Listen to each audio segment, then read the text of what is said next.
Buenos días, estimados alumnas y alumnos del curso de ECLAD. Es un gusto muy grande estar con ustedes otra vez en este día donde vamos a tener temas muy interesantes para abordar.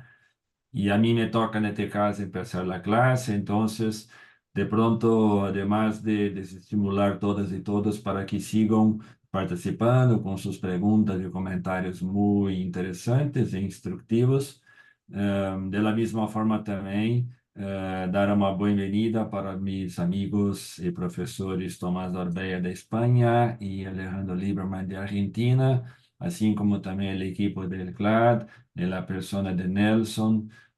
y de Nair que están apoyando todo el curso en estos días que estamos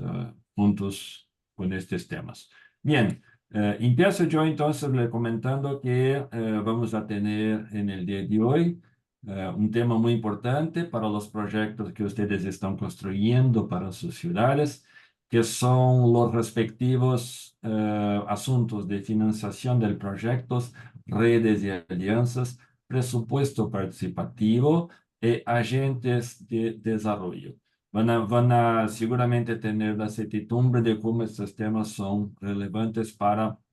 generar instrumentos que puedan, en lo máximo posible, concretar las acciones que ustedes miran para la realización de los objetivos de desarrollo sostenible en sus ciudades. Bien,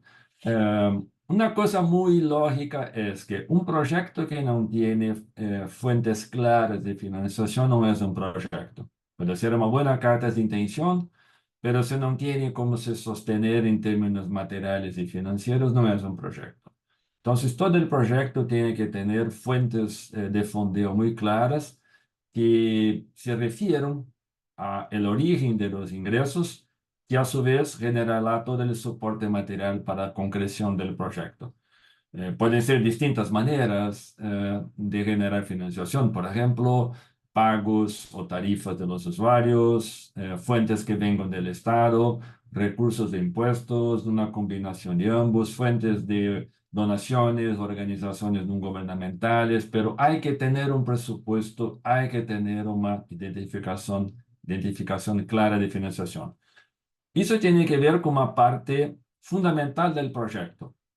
Porque al contar con recursos muy definidos, por ejemplo, recursos para personal, recursos para equipamientos, recursos para viaje, recursos para capacitación, bueno, distintas actividades que se diseñan en el marco de la planificación de la gestión de un proyecto, que a su vez define el alcance de las posibilidades de las acciones que se intenta programar y ejecutar.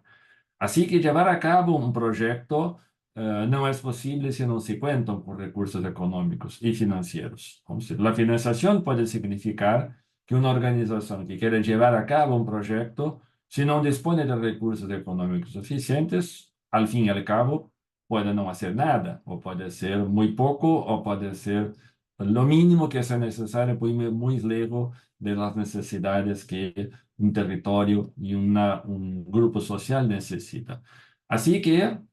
les estimulo desde ahora a comenzar a tener en cuenta la necesidad de buscar fuentes alternativas, fuentes de financiación que permitan a ustedes lograr los objetivos que buscan en sus proyectos. Esto pueden ser, una vez más, fuentes de financiación pública, por ejemplo, organizaciones gubernamentales o estatales encargadas de aportar recursos, financiación privada o externa, donaciones, entre otros. En resumen, hay que tener claramente definido fuentes de financiación para sus proyectos y repito una vez más, proyectos que no tienen definido un presupuesto y fuentes de financiación son buenas cartas de intención, pero no son proyectos. El otro tema muy importante es que en el día de hoy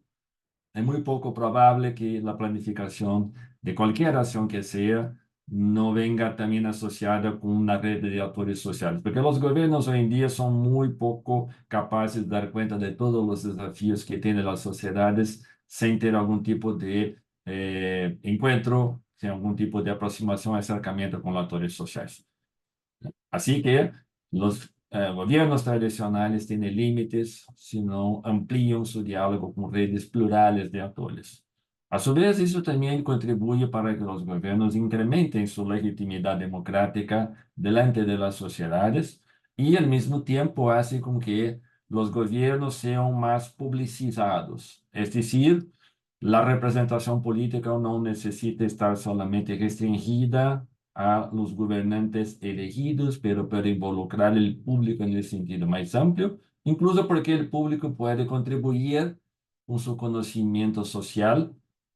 añadido al conocimiento técnico que en general las burocracias y los gobiernos lo tienen. Y eso puede generar distintos diseños de redes. Cooperación intergubernamental, asociaciones intermunicipales, instrumentos de coproducción de políticas públicas, laboratorios de políticas públicas, pero lo más importante es que los proyectos que vengan ustedes a concretar tengan la previsión de la construcción de redes con actores sociales. Eso es muy importante porque el espacio territorial local, en ese sentido, gana un proceso de empoderamiento mayor que a su vez contribuye para el dinamismo y la innovación de las políticas públicas y también contribuye para que la integración y la transversalidad que están previstas en los objetivos del desarrollo sostenible puedan ser manejadas de manera más calificada, puedan generar inputs e insumos que a su vez contribuyan para los proyectos que vengan a tener mejores resultados, una vez que mayor el acercamiento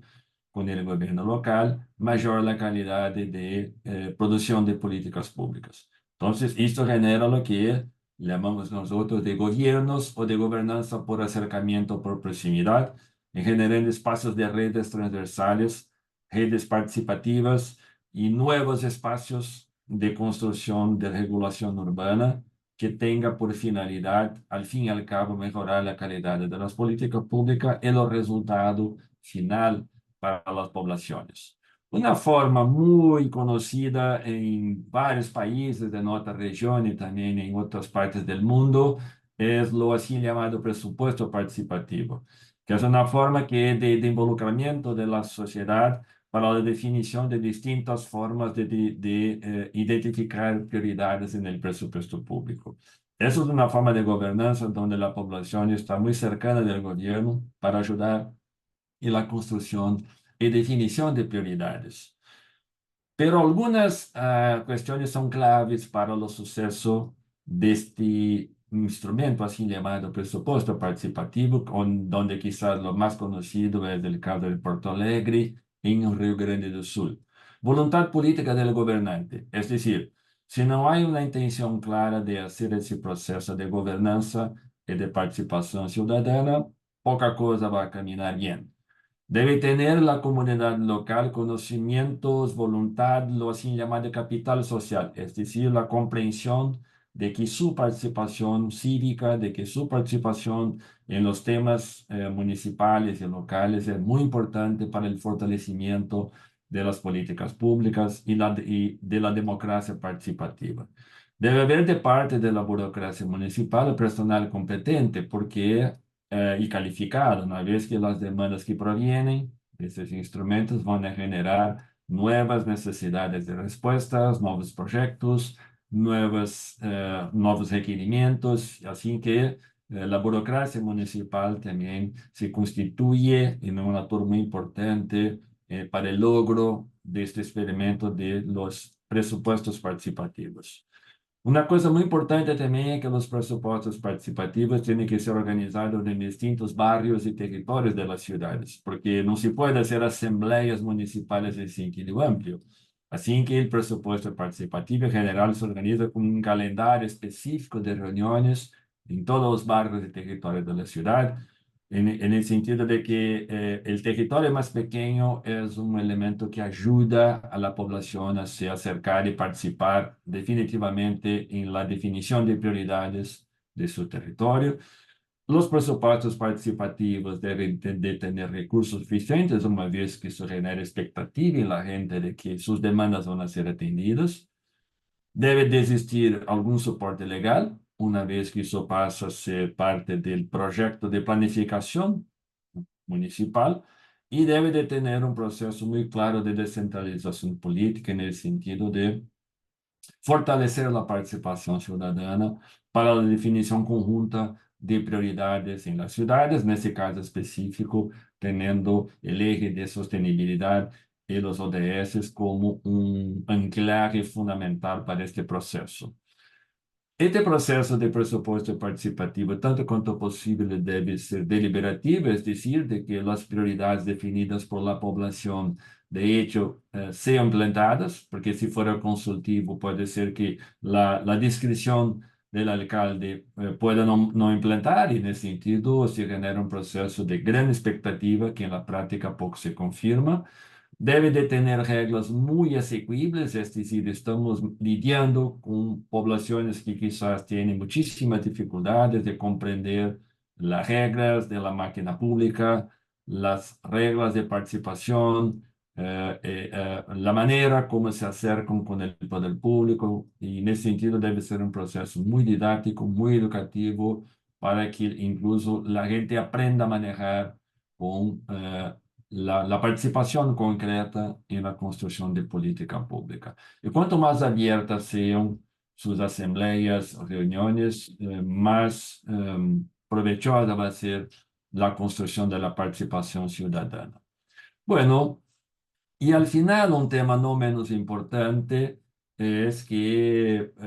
todo el proceso de implantación de desarrollo sostenible deveria de ir acompañado también por agentes de desarrollo local. ¿Qué viene a ser estos? Son agentes del gobierno, son empleados públicos que trabajan